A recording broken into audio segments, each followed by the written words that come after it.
In this video, I'll show you how to add custom motion sensors to Home Assistant so you can automate Wi-Fi light bulbs in your home. To be able to get this all up and running, you'll need Home Assistant running on a local network. You'll need Wi-Fi lights identified in Home Assistant, Visual Studio Code with Platform I/O extension, and a PIR motion sensor and an ESP32. I plan on doing a video on Home Assistant and Visual Studio with Platform I/O. If there's anything anyone else wants to see, please let me know in the comments. So as you can see, the wiring is pretty simple.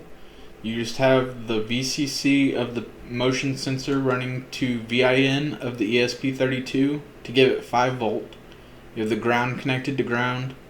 And the middle pin on the PIR motion sensor is the data pin, and it runs to GPIO 4 or D4 on the ESP32.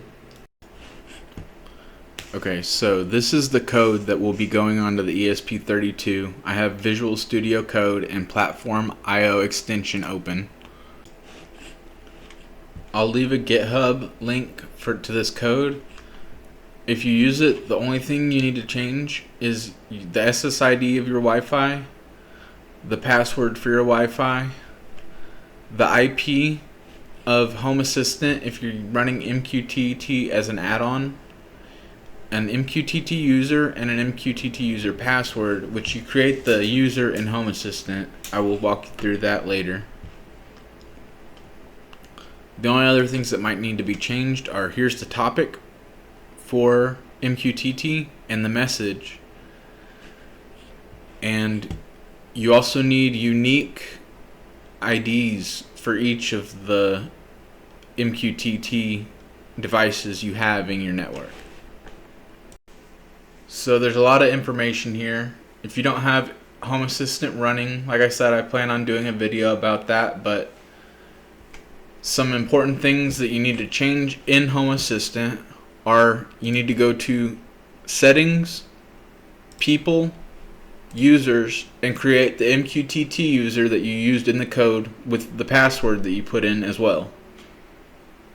This will be so that your ESP32 can log on to Home Assistant.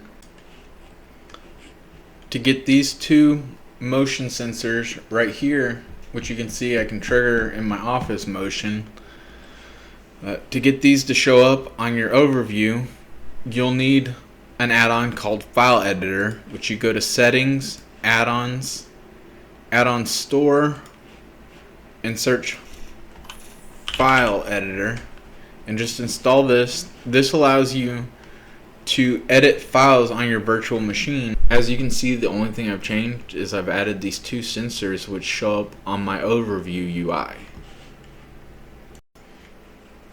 You need to make sure that you're also running MQTT as an add-on.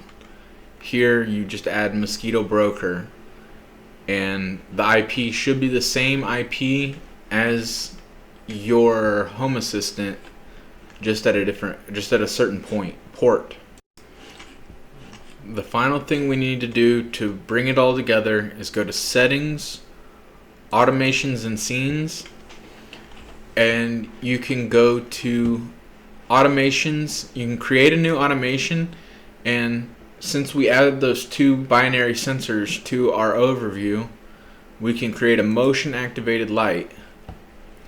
So select the entity, and we'll select whichever motion sensor you want to be triggered. So let's just say office motion, and we'll say choose device, lamp, and I also have a WLED in here. And the wait time, this is time to leave it on after last motion was detected, so it'll go off automatically after a time. I leave mine pretty close to my desk, so I'm constantly moving, and it never goes off unless I leave the room for about 5 minutes. There are all kinds of cool automations in here. I started messing with this to be able to keep one room from being on while the other was on. So if I walk into a certain room, then the lights will adjust appropriately. So a quick overview of what we did in this video. We added our code to our ESP32 and connected it to the motion sensor. We added MQTT and file editor add-ons to Home Assistant. We added our sensors to configuration.yaml, and we added configurations for our lights. If you did everything in the video, it should be working. If I missed anything, please point it out. And if you have any questions, let me know. I'm glad that you watched. I hope you enjoyed. Thank you very much.